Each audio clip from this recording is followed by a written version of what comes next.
Please welcome Dan's former teammates at Andretti Green Racing, Dario Franchitti, Brian Herta, and Tony Kanaan.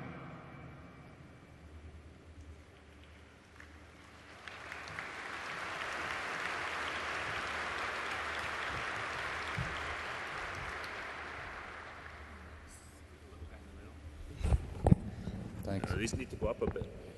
No, it needs to go down.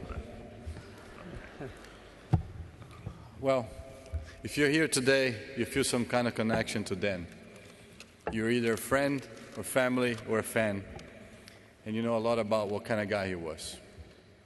And while we've heard so much about what a great guy, great husband, and great father he was, we did not come here today to tell you more about those things.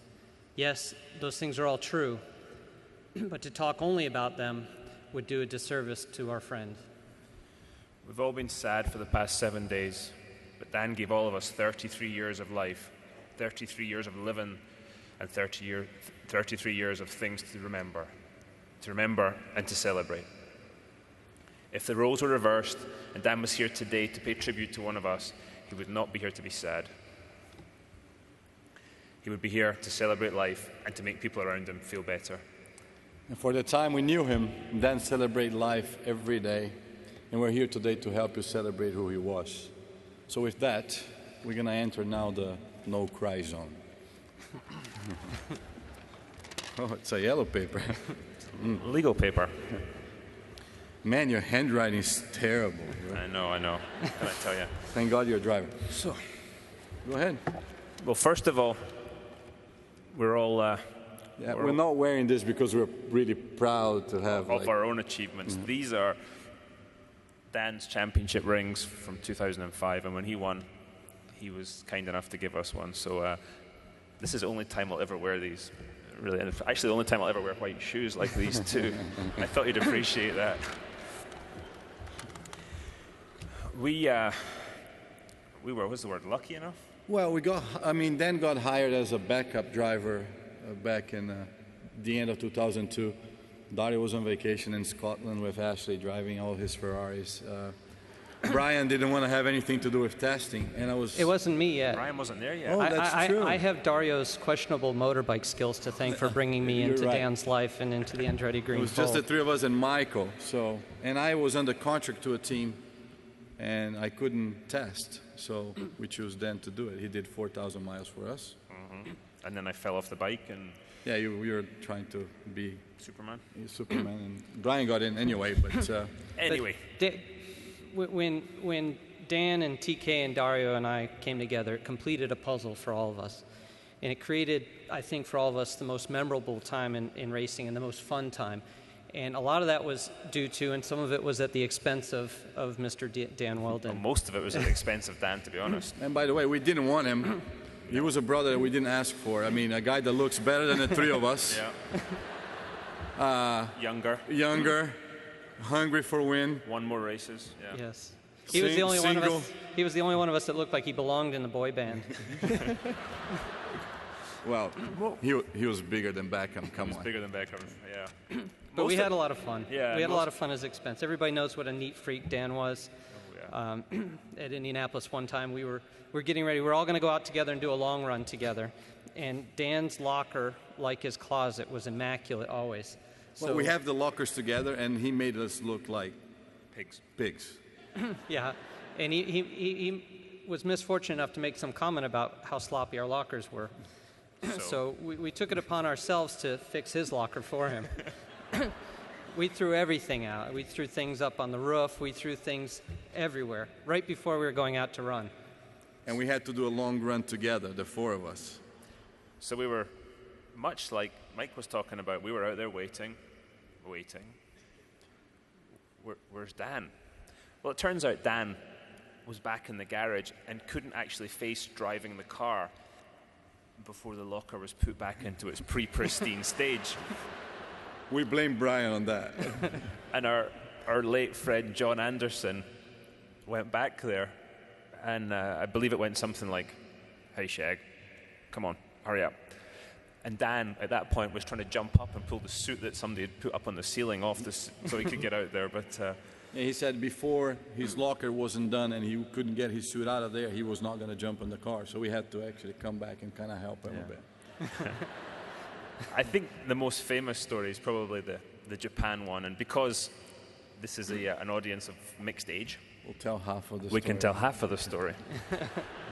We in 2004, we went to the Motegi race as usual in Japan, and we were bored. A little bit, you know, time difference and Dan's first race, and Brian had the brilliant idea to tell me to go to the front desk and pretend that I was Dan Wheldon, which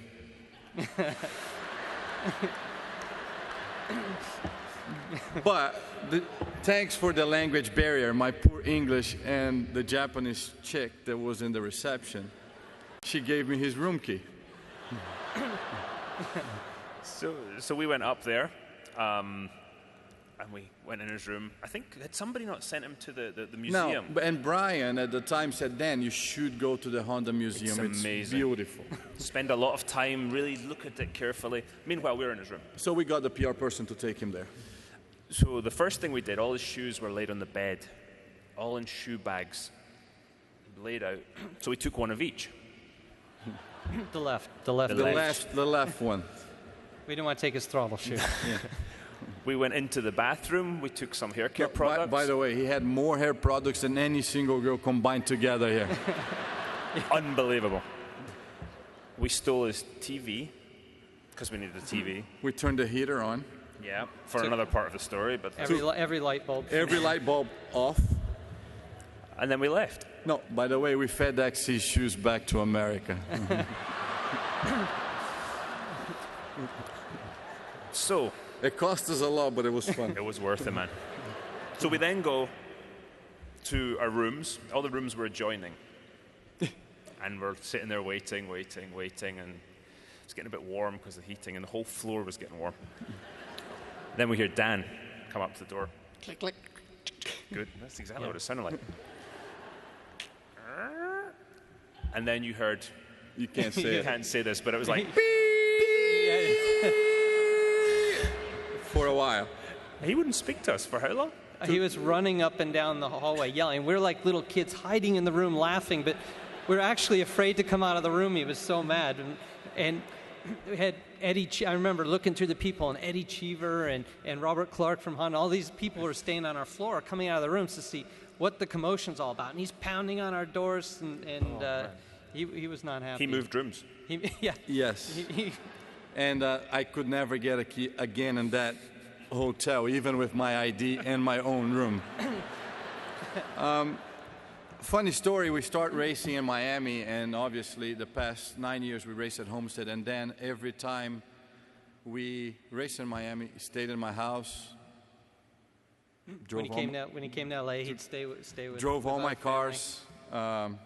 Never thanked me. Stole your watch. Stole one of my watches, which he was wearing in one of those pictures. Susie, we'll talk. Huh?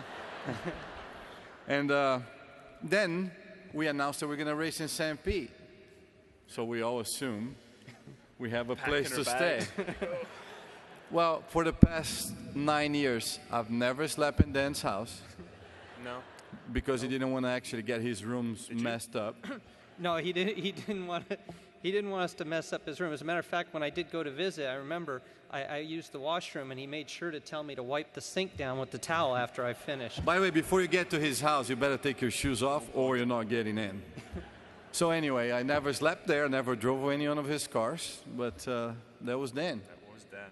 We were talking about his style earlier. But when we were down in St. Pete this week, it was good to have everybody together, and we're telling some stories, and the one that did come up a lot was his questionable style. I mean, without doubt, the tightest race suit I've ever seen. I don't know, has anybody here seen any driver with a tighter race suit than Dan? I'm surprised he fathered 2 kids, to be honest. Show the impression. Should we do the impression? The best part was when Dan and he was on the podium frequently in his tight race suit. It was not made for hoisting a trophy overhead. And if you look at some of the pictures, this actually would happen to him. This would be Dan raising a trophy on the podium.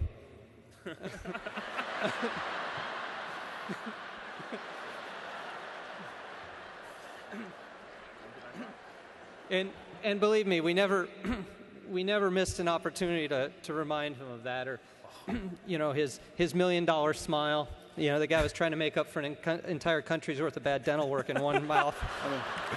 I mean, a guy that he went and probably talked to Susie about who was the best dentist in St. Pete to make sure he had the biggest, brightest smile on earth. Well, that's the old one. That's the old one because we asked. Before. And he did it. He is the only guy. A lot of people have won the Indianapolis 500 more than once, but he is the only guy to be on the Borg Warner Trophy with 2 different sets of teeth. Should we close? Yeah. Well, so as you can tell, we love Dan a lot. We used to play a lot of jokes on him. you don't have to go close. I will. I do, That's but I made speak quietly. But thank you. I can't anyway. We used to think Dan was really, really high maintenance. And then we got Marco as a teammate. So Dan actually wasn't even close. So, M.A., you beat that one big time. Yeah, I remember one time because we used to tease him a lot. He was always on edge, and I let it be known that I got a key to his house in Indianapolis. It was during the month of May, during a practice day. I don't remember how Dan did it, but he managed to find a locksmith from the Speedway who went to his house that day and changed all the locks on his house. He was so proud of himself that he foiled my plan. He came up to me at the end of the day and said, "No worries, Goose, I changed all the locks on my house." I had a big smile. I looked at him. I said, "I never really had a key."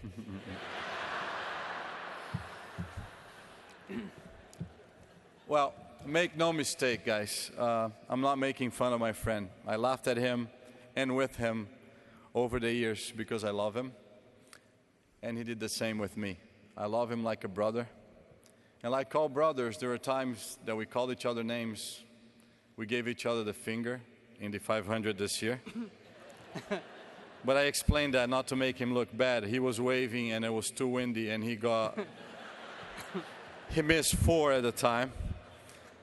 And we had agreed to disagree. But our friendship was bigger than all of that. And like you guys, I'm grateful for the time we got to spend with him on earth. And all to that bit of time is done, our time together, it's not over. We have our memories, we have our feelings, and one day we'll be together again.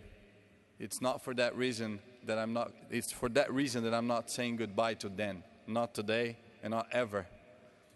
Goodbye is final, our friendship won't end. So for now, I'll simply say, I'll see you later. I love you, my good friend.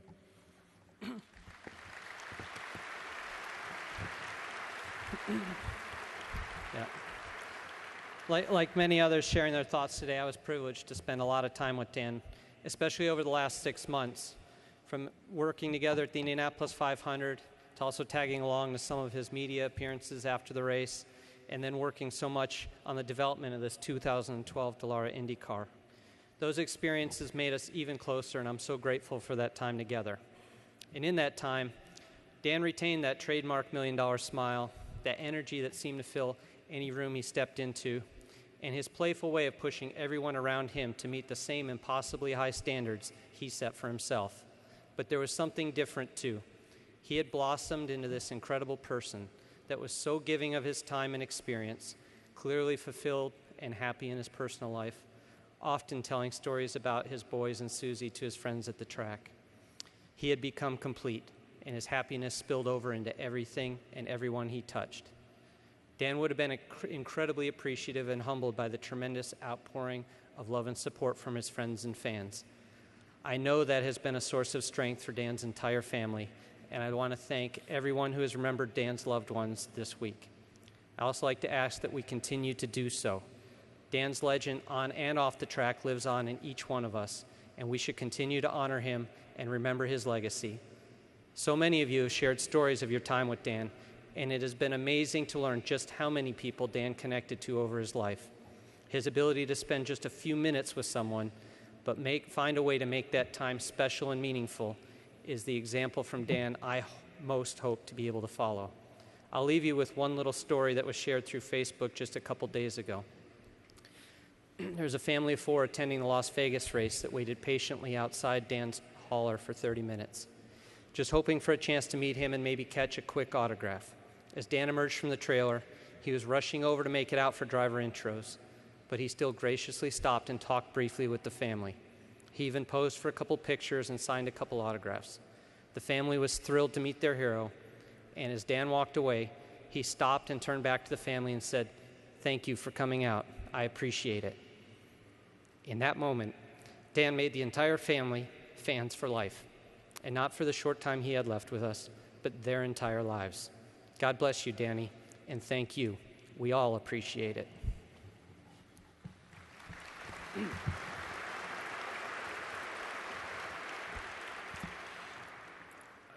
I will say Dan would be so proud of this turnout today.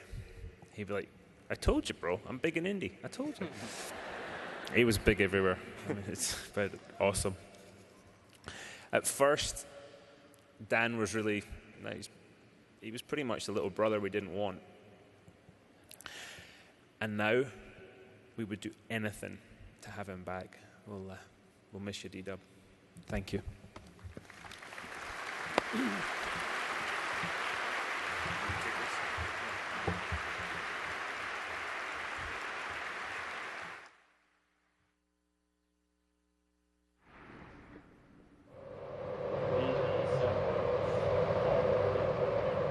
The drivers paying one last tribute to the great Dan Wheldon.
This is a time for these men and women who pilot these race cars to be with their families and to embrace what Dan Wheldon meant, what Dan Wheldon would want.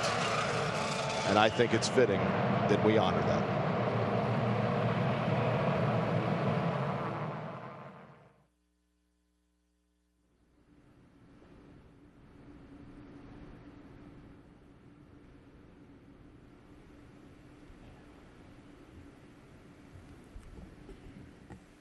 First of all, I want to thank everyone who had a voice in allowing me to be a part of this service here today.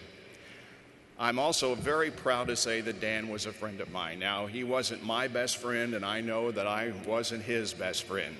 But if you ever had the opportunity to speak with Dan for any length of time on any subject, he had a special way of making you feel like that he was your best friend. Sometimes looking for the right words is just a matter of remembering history. To borrow the words of one of my broadcasting heroes, Sid Collins, who talked about the death of Eddie Sachs in the 1964 Indianapolis 500. We are all speeding toward death at the rate of 60 minutes every hour. The only difference is we do not know how to speed faster. Dan Wheldon did. So since death has more than 1,000 doors, Dan exits this earth in a race car. The poet Byron said, "Who the gods love, die young." Yesterday, there was a memorial service in Dan's adopted hometown of St. Petersburg, Florida. His father and brothers and sister recorded a message that they want to play for everyone now. Hi, I'd like to just say my name's Clive Wheldon. I'm Dan's. Dan was my son who, as you know, was very special to us. This is my family. Holly on my left, Elliot on my right, Austin on my left behind, and Ashley. And what we do, we'd just like to say to everyone the support they've given to Dan over the years. He loved you guys. And it was always a pleasure watching him race. And I'd just like to say a special thank you to everyone who supported him. Thank you very, very much. Thank you. Thank you.